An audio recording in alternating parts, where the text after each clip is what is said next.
All right, which by the That's a way, Spanish, I think, too. by the way, it's the same as in Spanish. What is the Italian and Spanish word for 40? 40. 14? No, what? 40. 40 is right. So that's where quarantine comes from. Oh, because Ah, 40 it is. Okay, so 40 is quarantine, baby. He was in quarantine. see, you learn something new every day.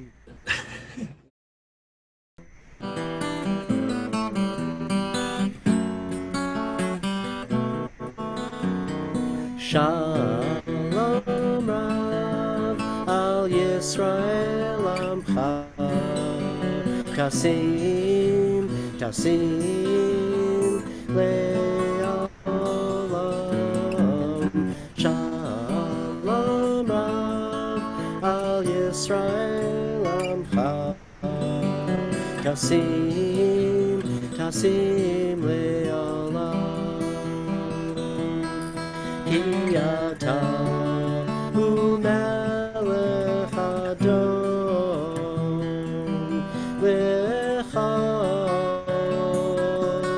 hashalom. Ki ata hu melech adon lechol hashalom. Shalom Rav al Yisrael Amcha Tasim Tasim Le'olam Shalom Rav al Yisrael Amcha Tasim Tasim Le'olam V'tov beinecha livarech et amcha Yisrael b'chol et ובכל שעה בשלומך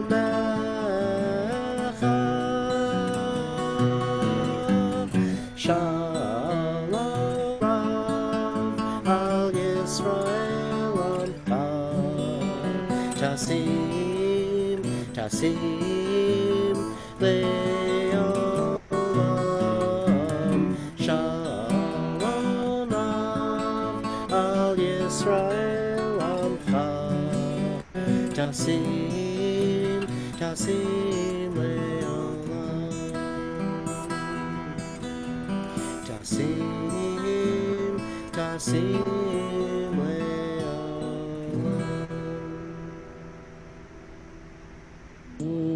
beautiful, Gary, as always. As always. Thank you Fantastic. very kindly. Wonderful. Eikev? Eikev. Eikev. Yep. Eikev. Great portion. Well, they all are, but you know. This is your favorite book, Well, right? this I like this one because we got some good stuff in there, like the after stuff. Nice. Who wants to start reading? Anybody? I can start. Can you hear me? Yes, I absolutely. never tell if I'm muted or not. Okay. Moses tells the Israelites that if they follow God's laws, the nations who now dwell across the Jordan River will not harm them. Moses reminds the people of the virtues of keeping God's commandments. He also tells them that they will dispossess those who now live in the land only because they are idolatrous, not because the Israelites are uncommonly virtuous. Thereupon, Moses reviews all the trespasses of the Israelites against God. Moses says that the land of Israel will overflow with milk and honey if the people obey God's commandments and teach them to their children. Wow, I can't wait for this one. Sounds well. Okay. And if you do obey these rules and observe them carefully, the eternal your God will maintain faithfully for you the covenant made on oath with your fathers. God will favor you and bless you and multiply you, blessing your issue from the womb and your produce from the soil, your new grain and wine and oil, your calving from the herd, and your lambing from the flock, in the land sworn to your fathers to be assigned to you. You shall be blessed above all other peoples. There shall be no sterile male or female among you or among your livestock. The Eternal will ward off from you all sickness. God will not bring upon you any of the dreadful diseases of Egypt, about which you know, but will inflict them upon all your enemies. You shall destroy all the peoples that the Eternal your God delivers to you, showing them no pity, and you shall not worship their gods, for that would be a snare to you. Should you say to yourselves, these nations are more numerous than we, how can we dispossess them? You need have no fear of them. You have but to bear in mind what the Eternal your God did to Pharaoh and all the Egyptians. The wondrous acts that you saw with your eyes, the signs and the portents, the mighty hand and the outstretched arm by which the Eternal your God liberated you. Thus will the Eternal your God do to all the peoples you now fear. The Eternal your God will also send a plague against them, until those are left in hiding perish before you. Do not stand in dread of them, for the Eternal your God is in the midst, a great and awesome God. The Eternal your God will dislodge those peoples before you, little by little. You will not be able to put an end to them at once, else the wild beasts would multiply to your hurt. The Eternal your God will deliver them up to you, throwing them into utter panic until they are wiped out. God will deliver their kings into your hand, and you shall obliterate their names from under the heavens. No one shall stand up to you until you have wiped them out. You shall consign the images of their gods to the fire. You shall not covet the silver and gold on them and keep it for yourselves, lest you be ensnared thereby, for that is abhorrent to the Eternal your God. You must not bring an abhorrent thing into your house, or you will be prescribed like it. You must reject it as abominable and abhorrent, for it is prescribed. Huh. What a message. My goodness. Wow. Yeah. Mike, before you go, can you go up a little tiny bit? I think that we need to emphasize something. Okay. Yep. Okay. By all means. It says, okay. All right. So it says, God will deliver their kings into your hand, and you shall obliterate their name from under the heavens. Remember all of the peoples that we have been reading? Mm-hmm. They have totally disappeared. So it goes with this part of the Bible right here. All the people disappeared because God made the kings, delivered the kings into our hands, and they obliterated the names from history. Fantastic. Yeah, and I think that's it's like one of the strongest messages, and I think of all of Torah, is to just worship God with your whole heart, mind, body, and soul, right? That's the Via Hafta, which we read last week. My goodness. And the other thing, too, is when you look at the cause and effect of it all, you can't necessarily expect to see the result right away. You know, in other words, you may do a good deed. You may never see it, the positive side of it, or the effect of everything that you do or don't do, because everything that you do and everything you don't do has an effect. But you may not even in your lifetime see that effect. But you still need to do what, to follow the commandments and have the faith that it's just the right thing, Absolutely. Yes, absolutely. I think you're absolutely right. Faith in the commandments, faith in doing what sometimes we think we need to do certain things certain ways, and if we just follow God's word, everything will work out, I think. Does anyone want to read or any other comments? Any other comments tonight? The rejection of the gold and the silver that belongs to the other people is interesting, because I think that's part of what the problem is with people nowadays. I don't know, it seems like it's rooted back in ancient days that you don't, that the money, following the money isn't the thing to be following. Following God is the thing to be following. And especially when you take people over, you shouldn't bring their treasures into your house and claim them as your own. I love it. Yeah, that's a great reminder of what we should be doing. Love it. All right, who wants to pick it up at number 8 to 1, chapter 8, verse 1. Ellie, are you with us? Yeah, I'm here. I'll do it. Wonderful. You shall faithfully observe all the instruction that I enjoin upon you today, that you may thrive and increase and be able to possess the land that the Eternal promised on oath to your fathers. Remember the long way that the Eternal, your God, has made you travel in the wilderness these past 40 years in order to test you by hardships, to learn what was in your hearts, whether you would keep the divine commandments or not. God subjected you to the hardship of hunger and then gave you manna to eat, which neither you nor your ancestors had ever known, in order to teach you that a human being does not live on bread alone, but that one may live on anything that the Eternal decrees. The clothes upon you did not wear out, nor did your feet swell these 40 years. Bear in mind that the Eternal, your God, disciplines you, just as a householder disciplines his son. Therefore, keep the commandments of the Eternal. Ellie, hold on for just 1 second. Hold on for just 1 second. We just read, and you just read, one of the most often quoted parts of the Bible. Man does not live by bread alone. Mm-hmm. Absolutely.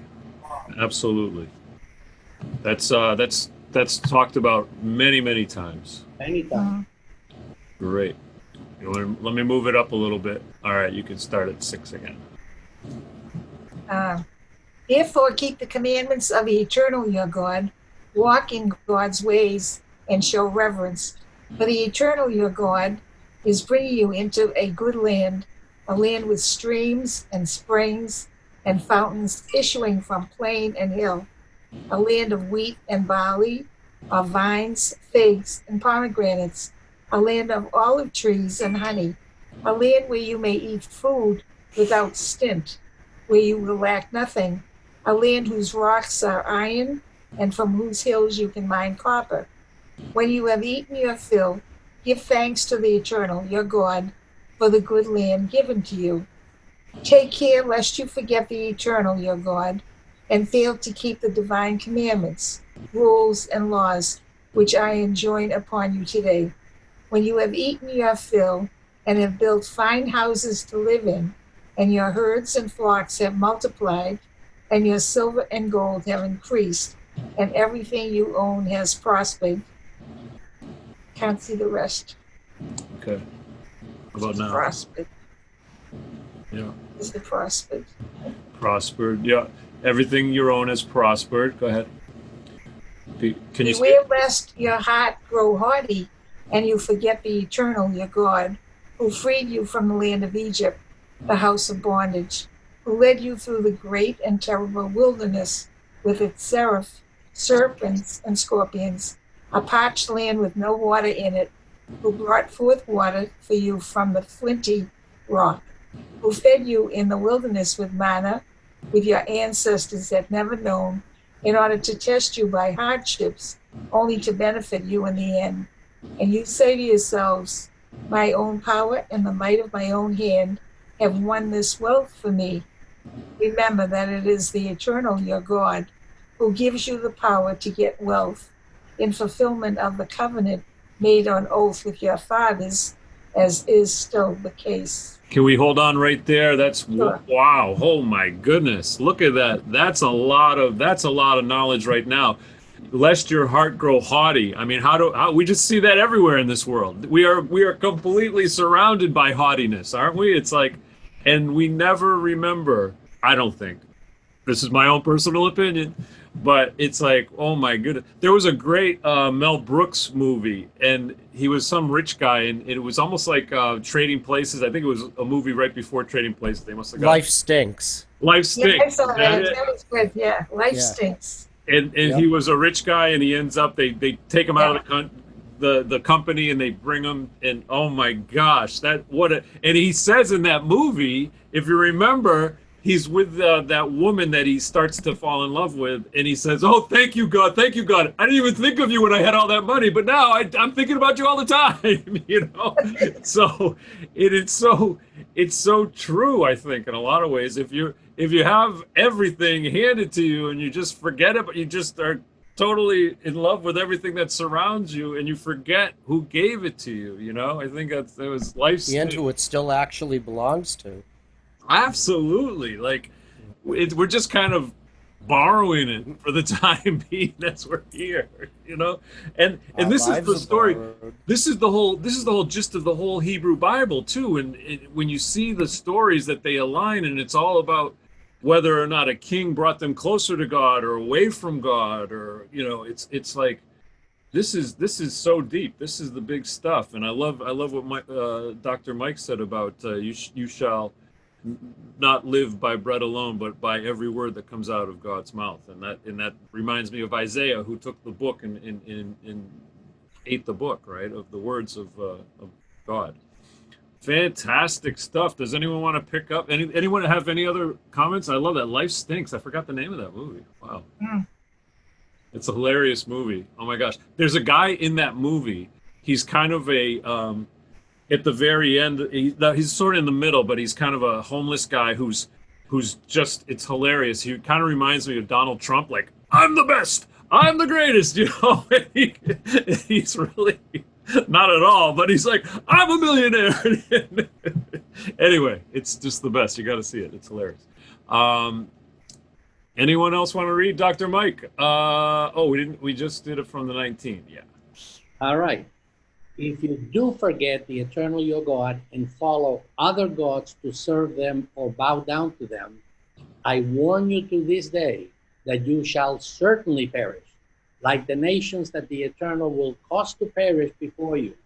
So shall you perish, because you did not heed the eternal your God. Hear, O Israel. And I think that at this point we can say it in Hebrew, Shema Israel. You are about to cross the Jordan to go in and dispossess nations greater and more populous than you. Great cities with walls sky high, a people great and tall, the Anakites, of whom you have knowledge, for you have heard it say, who can stand up to the children of Anak? Know then that this day that none other than the eternal your God is crossing at your head, a devouring fire. It is God who will wipe them out, subduing them before you, that you may quickly dispossess and destroy them as the eternal promised you. And when the eternal your God has thrust them upon your path, say not to yourselves, the eternal has enabled us to possess this land because of our virtues. It is rather because of the wickedness of those nations that the eternal is dispossessing them before you. In other words, it's not that you're so good, it's that the other guys are worse than you. Correct? Right? Yep. Okay, that's the way I read it. Yeah. Okay, it is not because of your virtues and your rectitude that you will be able to possess their country, but it is because of their wickedness that the eternal your God is dispossessing those nations before you. And in order to fulfill the oath that the eternal made to your fathers, Abraham, Isaac, and Jacob. Keep going? Yes. Okay. Know then that it is not for any virtue of yours that the eternal your God is giving you this good land to possess, for you are a stiff-necked people. Okay, that's another thing. We are stiff-necked. Remember that? Kashay Oref. Correct. We are a stiff-necked people. In other words, we think in general that every person thinks that they're better than anybody else. That's what a stiff-necked is. Remember, never forget how you have provoked the eternal your God to anger in the wilderness. From the day that you left the land of Egypt until you reached this place, you have continued defiant towards the eternal. In other words, you keep bothering me, and you keep complaining. God has shown you all these things, and you keep complaining. Is stiff-necked, does it also mean kind of stubborn, or is it? Stubborn. That's a good question. It could be. I don't know. I think that if you are, in other words, being stiff-necked is standing straight. Yeah. That's what stiff-necked is. So you're standing at attention, and when you're standing at attention, you are giving everybody else who's looking at you the signal that you consider yourself above them. That's the way I interpret it. Mm. What's your thoughts, Gary, on stiff-necked? How does that translate? That kind of ties in, and I think stubborn kind of, like, in a sense too, like unyielding. Unyielding, because you know that when we sing the Oshamnu, we always talk about Kashay or I think that kind of ties in. I think what Dr. Mike says in, like, the idea of being really rigid and stubborn. Think you can't turn one way or the other to see other points of view. That's how I see it. That you're tunnel vision, in other words. You only see things the way you want to see them, and you can't embrace other people's points of view. Then I'm going to say that I'm going to give God a lot of credit here. Then He picked the right people. If He gives you the laws, you're going to hang on to them as much as you can. I think He chose the right people. But these people are going into someone else's land, and all conquerors say God is on our side. Yeah. This has been going on from time immemorial. How about the people that are living there? I mean, really. I feel badly for them. All right. Even though you read some of it in there, but let me make a point. I think that when we went into the land of Canaan, what the people that we probably killed were the soldiers and individuals like that. Everybody else remained. However, the difference is that they believed in many gods, and then little by little they accepted the idea of monotheism, because we didn't kill anybody. We didn't kill everybody. Right. No, that's comforting. Yeah. Okay. By the way, I mean, I'm just going to ask you a question. Is everybody familiar with the hypothesis that the 5 books of the Bible were not brought down with Moses from the mountain? The documentary hypothesis? No, I'm not familiar. Really? The JDEP? I haven't read into that. Okay. Well, I think, all right, I'm going to leave it there. But one of these Sunday nights, if you give me about 15 or 20 minutes and look up the documentary hypothesis between now and then. So why don't we keep on going? Okay. I can't wait for that, Dr. Mike, because everything you say about these things is really good to get all the different perspectives. Does Annie want to read at verse 8? I don't see the pages up right now. I got to share. There we go. Oh, there we are. Okay, here we go. At Oreb, you so provoked the Eternal that the Eternal was angry enough with you to have destroyed you. I had ascended the mountain to receive the tablets of stone, the tablets of the covenant that the Eternal had made with you, and I stayed on the mountain 40 days and 40 nights, eating no bread and drinking no water. And the Eternal gave me the 2 tablets of stone inscribed by the finger of God with the exact words that the Eternal had addressed to you on the mountain out of the fire on the day of assembly. Okay, if we can hold on here for a second. Okay. Sure. It says at Horeb. Now, previously in the book of Exodus, because now we're in Deuteronomy. Mm-hmm. In the book of Exodus, it was called Sinai. In here, it's called Horeb. Interesting. Mm-hmm. Okay, that's a little clue to what we're going to talk about when we get into the documentary hypothesis. All right. Okay. You want to pick it up at 11?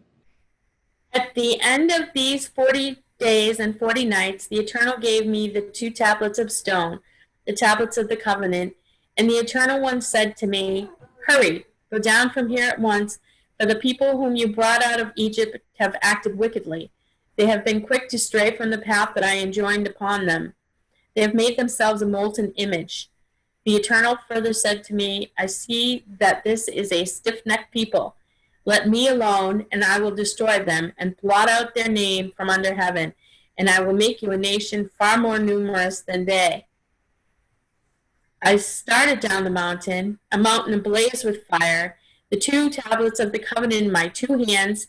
I saw how you had sinned against the Eternal your God. You had made yourselves a molten calf. You had been quick to stray from the path that the Eternal had enjoined upon you. Thereupon I gripped the 2 tablets and flung them away with both hands, smashing them before your eyes. I threw them away with both my hands, smashing them before your eyes. I threw myself down before the Eternal, eating no bread and drinking no water for 40 days and 40 nights. As before, because of the great wrong you had committed, doing what displeased and vexed the Eternal. For I was in dread of the fierce anger against you, which moved the Eternal to wipe you out. At that time, too, the Eternal gave heed to me. Moreover, the Eternal was angry enough with Aaron to have destroyed him. So I also interceded for Aaron at that time. As for that sinful thing you had made, the calf, I took it and put it into the fire. I broke it to bits and ground it thoroughly until it was fine as dust. And I threw its dust into the brook that comes down from the mountain. Wow, that's amazing stuff. And I think there wasn't there like a civil war at that point too. I mean, I don't know if we go into it at this. Well, okay, it wasn't a civil war, but many people were killed as a result of the fact that they followed the golden calf, with the exception of Aaron. Because Aaron was actually the one that was in charge of doing the golden calf, yet he was spared. Yeah, and I'm always surprised that God forgives this sin, because he, they must have done some kind of tshuva for it or something. But the one that he didn't forgive was going into the land the first time, which is interesting to me. But this one, it sounded like God was very angry, no doubt, and Moses did have to plead with God not to destroy everybody. This is Moses. What a job this guy Moses had, and he just, don't destroy him, God, please. But I think the other thing too is he's up in the mountain 40 days and 40 nights, no food or water. Wow, that also happens in the Gospels when we hear Jesus going out into the desert for 40 days and 40 nights, and so it's a theme that kind of goes through both Christianity and Judaism. But it's an incredible part of the whole story, is that this calf, this gold calf, was, wow, it must have been a complete, I can't even imagine what Moses was thinking when he smashed the tablets. Obviously, he just didn't know. It was almost like, I feel like he couldn't control himself anymore, right? Okay, and by the way, even though we don't have any lawyers in here, one of the things that the lawyers would tell you is that a question is, what was written on the 10 Commandments on the tablets that Moses broke, and the answer is that was just the first. We don't know. It's a question for everybody. We got this. What we got was the words that we got on the second set of tablets, right? Mm-hmm. Did the first set of tablets say the same thing as the second, or was that only the first draft? What's old is new, right? New is old. I'm going to guess we probably got it, but that's just a guess. Well, and here's a question. Okay, the ultra-Orthodox say that when Moses came down from the mountain, he brought down not only the 10 Commandments, but the entire Torah. Well, the Bible doesn't say that. The Bible said Moses only came down with the tablets. But didn't also, when he broke the first set of the tablets, didn't they save the broken? That's a good question. Gary, nobody knows. Nobody knows what Yeah. happens to the fragments. Yeah, because I thought that they were still considered holy, like, even though they were destroyed, like they were still considered holy. So But the second one is the one that went into the ark, and that's the one that we brought into the temple. now you're saying that the Torah, the whole 5 books, or no, was it? It had to be Genesis. Genesis must have been. So that was delivered at that point too. Well, here's something for us to think about. Okay, the Torah, of course, is the 5 books. Okay, so when you take a look at the size of a Torah scroll, it's pretty large. Right. Okay. Did Moses bring down from the mountain all 5 books? The things that were going to happen years later. Okay. Right? Right. Okay, now we Reform don't think that. That's one of the main differences between Reform and Orthodox. Okay, that we do not believe that Moses came down with the 5 books. Moses came down with the 10 Commandments, with the 2 tablets. Okay, because now imagine the following, and this is just for that, we have something to think about. Let's say, for example, that you accept the Orthodox view. Moses comes down with all 5 books, and we're talking about things that are going to happen 40 years, because we were in the desert for 40 years, and the 5 books of Moses while we were in the desert for 40 years. So at the very beginning, the first 2 weeks, we got to Mount Sinai, and then everything else was the next 40 years until we crossed into the land of Canaan, but that already is the book of Joshua. So the 5 books. Okay. If Moses already knew what was going to happen, then it means that everything is preordained. Right? Right. Yeah. God had already set up like that. Now, if God already set it up like that, then why are we trying to repair the world? It doesn't matter because God already set it up. You see Do you see the inconsistency there? Yes. Yes. Okay, so if things are preordained, then it means that no matter what we do, that's what's going to happen. That's right. I mean, yeah. So that's what the Reformed don't believe that then. That's exactly right. And now, if you ask the conservative, well, the conservative are in the middle. Some of the conservative actually go along with us. Some of the conservatives go with the Orthodox. And those are called the conservadox. Well, if things are preordained, you might as well throw up your hands in the air and give up the. That's exactly right. So if things are preordained, then it doesn't matter what we do. But the fact of the matter is that the world was not finished. We are finishing. Right? I've heard that before.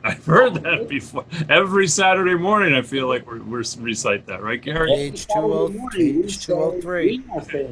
That's right. The world is not I am complete. a Jew because the world is not completed. We are completing. Edmund Yes, Flag. that's right. Hallelujah. Hallelujah. Again, you provoked the Eternal at Teberah and at Massa and at Kerboth Hatava. And when the Eternal sent you on from the Kadesha Barnea, saying, "Go up and take possession of the land that I am giving you," you flouted the command of the Eternal your God, whom you did not put your trust in, nor obey. As long as I have known you, you have been defiant toward the Eternal. When I lay prostrate before the Eternal those 40 days and 40 nights, because the Eternal was determined to destroy you, I prayed to the Eternal and said, "O Eternal, do not annihilate your very own people, whom you redeemed in your majesty, and in whom you freed from Egypt with a mighty hand. Give thought to your servants, Abraham, Isaac, and Jacob, and pay no heed to the stubbornness of this people, its wickedness, and its sinfulness. Else the country from which you freed us will say, it was because the Eternal was powerless to bring them into the land promised to them, and because of having rejected them, that their God brought them out to have them die in the wilderness. Yet they are your very own people, whom you freed with your great might and your outstretched arm. Wow. What are your thoughts? Good salesman, you know? Don't you think? I mean, it's like, it's going to make you look bad. I mean, no matter how bad they are, but if you don't, Right. if you don't keep you, it's just going to make you look, you don't want to do that. I don't want you to do that. Right. Right. Exactly. He's a very unusual salesman in that he doesn't put in what he's going to get out of it. So he forgets to put in and please make sure that I am included in this and that I get to go to the promised land. Most salesmen I know would have some of that inside when they were, asking for the deal, setting up the deal. They would be including themselves in what the outcome would be. He's very selfless. I love the whole tone of Deuteronomy, though. I just love the way he just spills out all the 40 years, I came down with the tablets and you had already, and the time I was up there, you forgot everything. You went against God, you built a calf, and then, God made me come up again. Then I had to go another 40 days without food or drink because of you again. He gets to spill it all out. I know. It's great. He could have easily said, "You put me in quarantine." Absolutely. 40 days though. That wasn't that bad. What are we on? Day 140 maybe? Well, wait, Mike. Yeah. I'm sure you know a little bit of Italian, right? Just a little. Just okay. What is poco? All right. Which, by the way, Spanish, I think too. By the way, it's the same as in Spanish. What is the Italian and Spanish word for 40? 14? No. What? 40. 40 is right. So that's where quarantine comes from. Oh, 40 it is. Okay, so 40 is quarantine, baby. He was in quarantine. So you learn something new every day. That's what I love about these Torah studies. You just never know what you're going to get out of them. You got the quarantine came from, what is it, 14? No. What did you say? 40. 40. Okay, by the way, 14 means 14. 14, right. That's what I'm thinking. All right. Okay, so 40 means 40. So they put people away for 40 days, and that's where the word quarantine comes from. Wow. Fantastic. Oh my gosh, I can't even believe it. I can't do that right now. Alba's here and she's trying to get me to eat, but I need to be skinny. No, we need to go through Hi, Alba. Hello. come over here.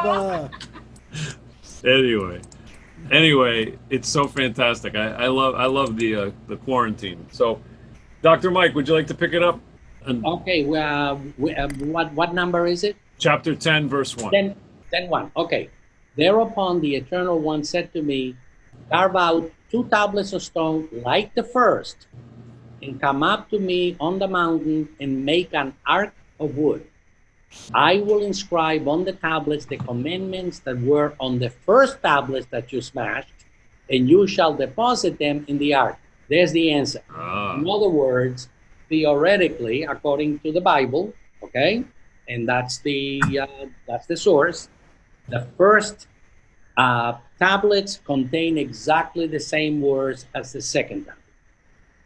Okay, I made an ark of acacia wood and carved out 2 tablets of stone like the first. I took the 2 tablets with me and went up the mountain. After inscribing on the tablets the same text as the first, the 10 commandments that the Eternal addressed to you on the mountain out of the fire, on the day of the assembly, the Eternal gave them to me. Then I left, went down the mountain, and I deposited the tablets in the ark that I had made, where they still are, as the Eternal has commanded me. In other words, he actually made, the ark that we took with us out of acacia wood. Moses made it himself, the second time around. The first one he didn't bring the ark, but the second one he did. Wow. Okay, I made an ark. Okay. Yeah. All right. Now we go down to here. Yeah. I was just going back to check that out. That's very, very specific, isn't it? Do you want to Very continue? specific. Okay, from the Israelites marched to Mosera. Aaron died there and was buried there, and his son Eleazar became priest in his stead. From there they marched to Gudgod, and from Gudgod to Jobath, a region of running brooks. At that time the Eternal set apart the tribe of Levi to carry the ark of the Eternal's covenant, to stand in attendance upon the Eternal, and to bless in God's name, as it is still the case. That is why Levi has received no hereditary portion along with its skin. The Eternal is his portion, as the Eternal your God spoke concerning him. So the 12 tribes, there were 13, 12 tribes got land. The Levites, the 13, did not. The inheritance of the 13th tribe, which is the Levite tribe, the inheritance is God. Fantastic. Wonderful. And Gary, you want to finish up? I'll just go bring it to the top here. We're getting close to the end, but Okay. I had stayed on the mountain as I did the first time, 40 days and 40 nights, and the Eternal heeded me once again. The Eternal agreed not to destroy you.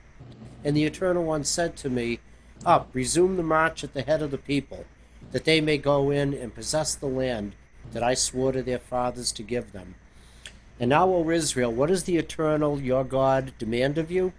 Only this, to revere the Eternal your God, to walk only in divine paths, to love and to serve the Eternal your God with all your heart and soul, keeping the Eternal's commandments and laws, which I enjoin upon you today for your good. Mark, the heavens to their utmost reaches belong to the Eternal your God, the earth and all that is on it.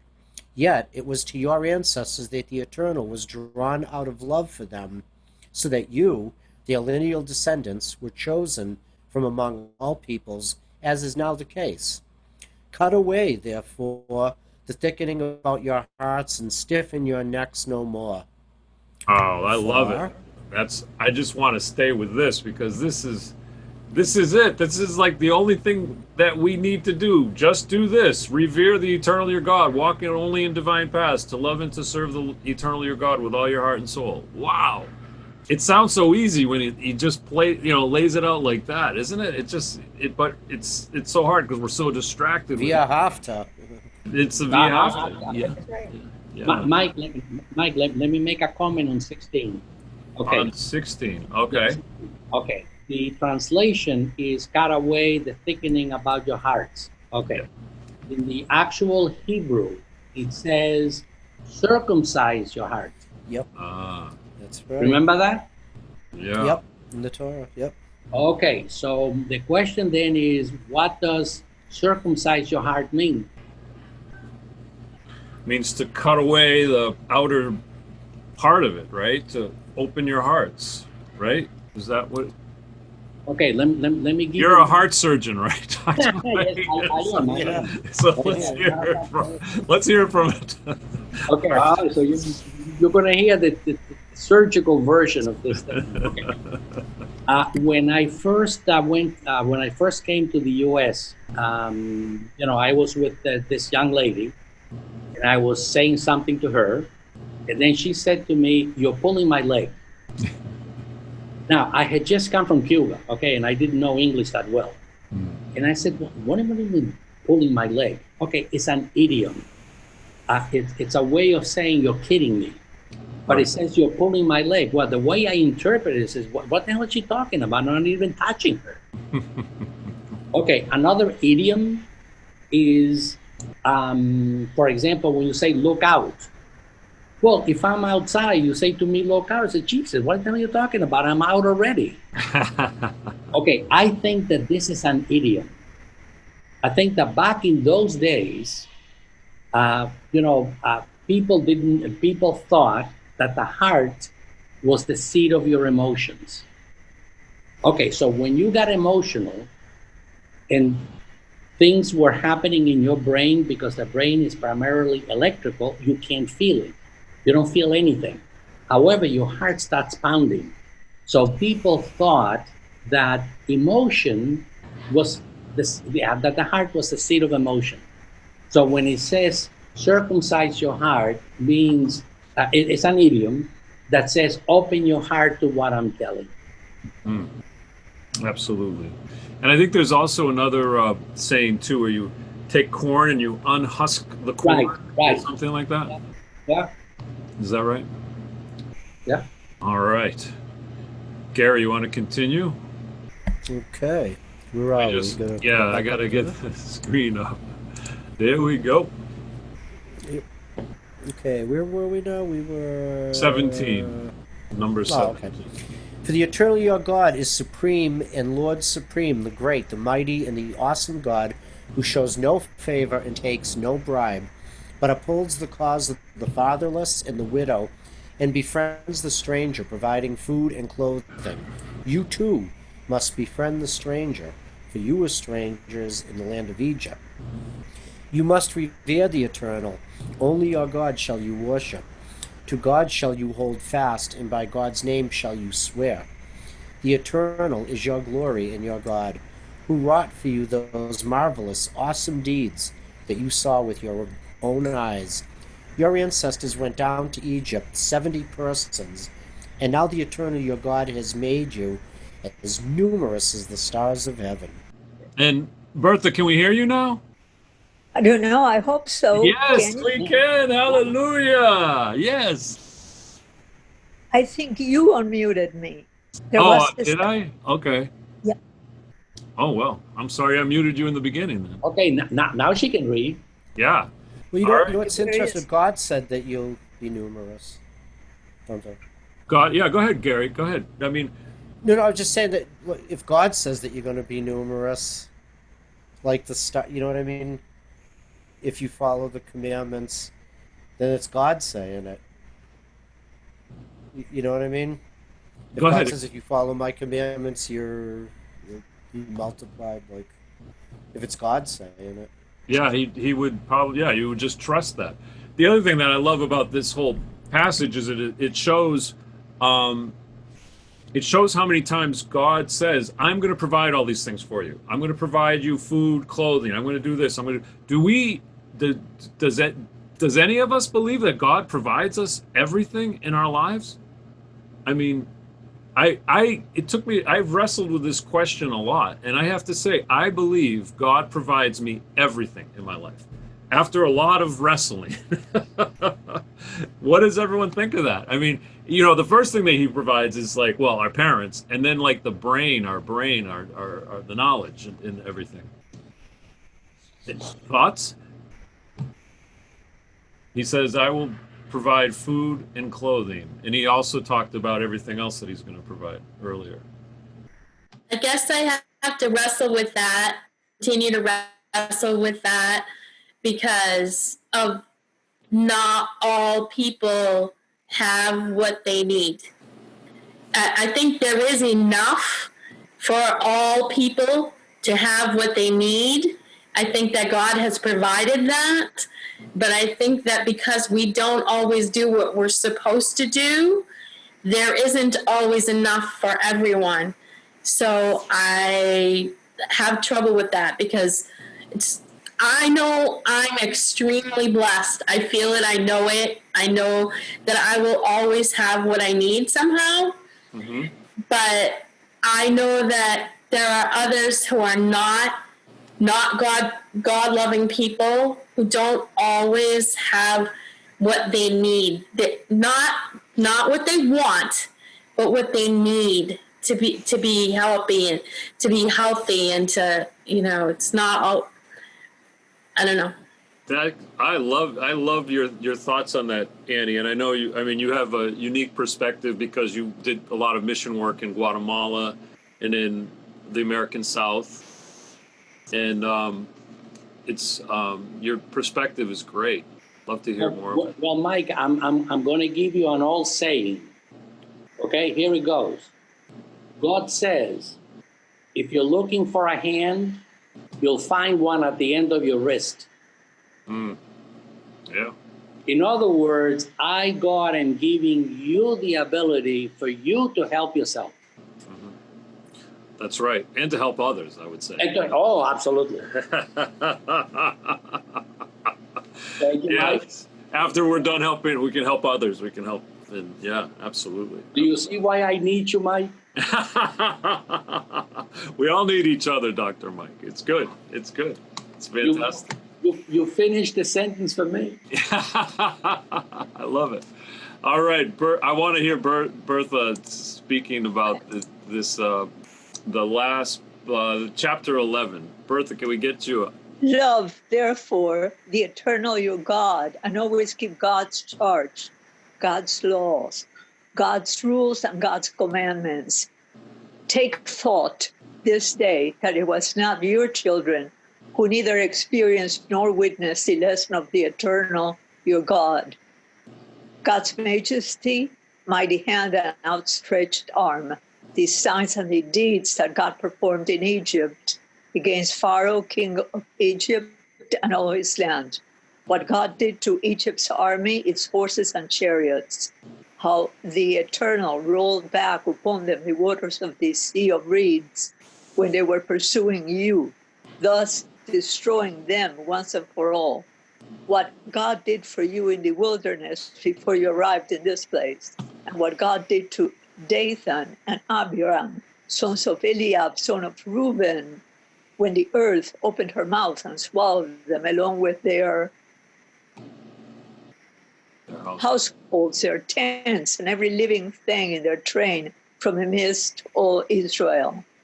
But that it was you who saw with your own eyes all the marvelous deeds that the Eternal performed. Keep, therefore, all the instructions that I enjoin upon you today, so that you may have the strength to enter and take possession of the land that you're about to cross into and possess, and that you may long endure upon the soil that the Eternal swore to your fathers to assign to them and to their heirs, a land flowing with milk and honey. For the land that you're about to enter and possess is not like the land of Egypt, from which you have come. There the grain you sowed had to be watered by your own labors, like a vegetable garden. But the land you're about to cross into and possess, a land of hills and valleys, soaks up. Where is it? Soaks up. Hold on. It soaks up its water from the rains of heaven. It is a land which the Eternal your God looks after, on which the Eternal your God always keeps an eye, from year's beginning to year's end. If then you obey the commandments that I enjoin upon you this day, loving the Eternal your God and serving God with all your heart and soul, I will grant the rain for your land in season, the early rain and the late. You shall gather in your new grain and wine and oil. I will also provide grass in the fields for your cattle, and thus you shall eat your fill. Take care not to be lured away to serve other gods and bow to them, for the Eternal's anger will flare up against you, shutting up the sky so that there will be no rain and the ground will not yield its produce. And you will soon perish from the good land that the Eternal is assigning to you.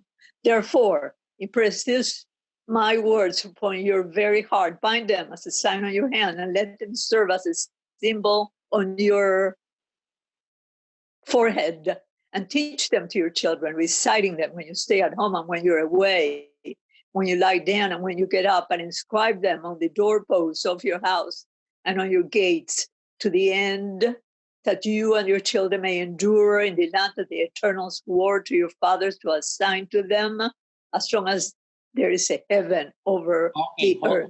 Hold on right there. What Bertha just did was the Veyachafta, right? Yep. Yep. Okay. That, by the way, is where we got the Veyachafta.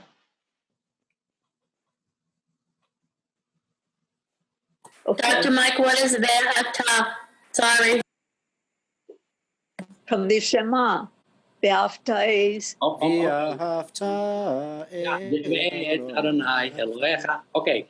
B'chol levavcha. You know, in the mezuzah that we have, there's like a little roll inside of it. That's what it says. Okay, that's what it says. Yep. Yeah, With the Shema. thou shalt keep your God in front of you, teach it to your children, and put it upon the gates of your house, so that as you walk in and you walk out, you remember God. You remember God as being number one.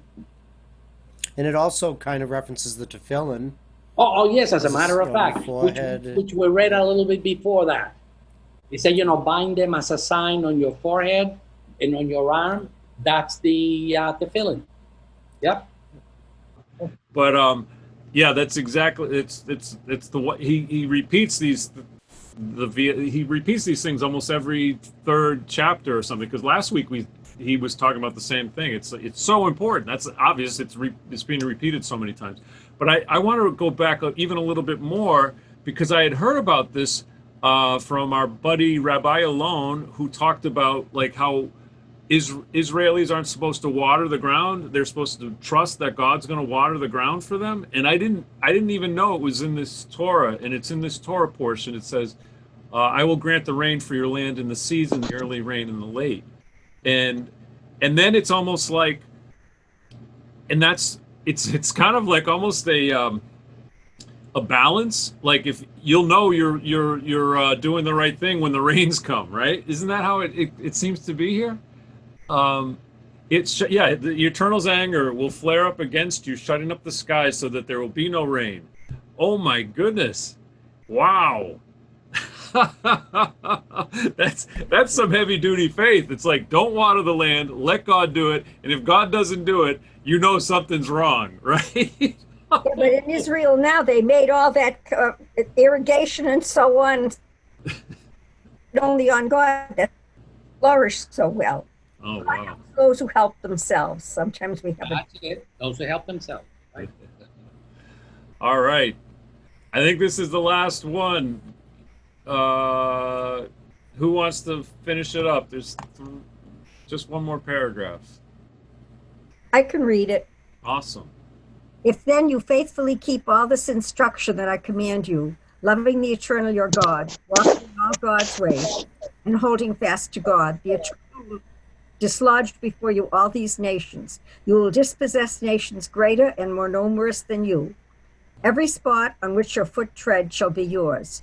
Your territory shall extend from the wilderness to the Lebanon and from the river, the Euphrates to the western sea. No one shall stand up to you. The eternal your God will put the dread and the fear of you over the whole land in which you set foot, as promised. Wow. All right. We did it again. We finished. We concluded our Torah portion for this week. Thank you. Great stuff. A lot of stuff in there. Absolutely. Especially the V'ahavta. I always think the V'ahavta is like the most important. Even we do like a prayer service, like it's the most important. It seems like it's just because that's the instruction, It's just right from the Torah. It's okay. And Gary, you're absolutely right. And remember, it comes right after the Shema. right. Mm-hmm. Lord your God is one. Right. So we say the Shema, and then we go into the V'ahavta. Mm-hmm.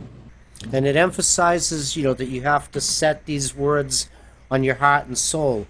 The difference between just knowing something intellectually as opposed to letting your actions flow from it when you internalize it. Mm-hmm, mm-hmm.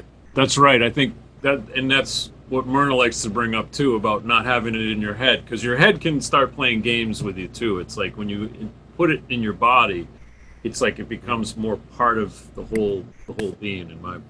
Yeah. Oh, okay. Here we go.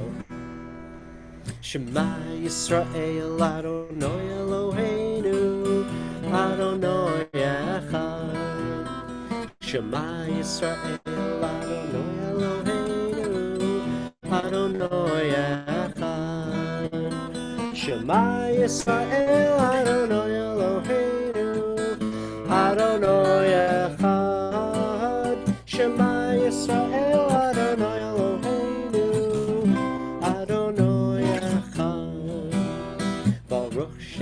kavod, shem kavod malchuto, le'olam va'ed. Baruch shem kavod malchuto, le'olam va'ed. Shema Yisrael.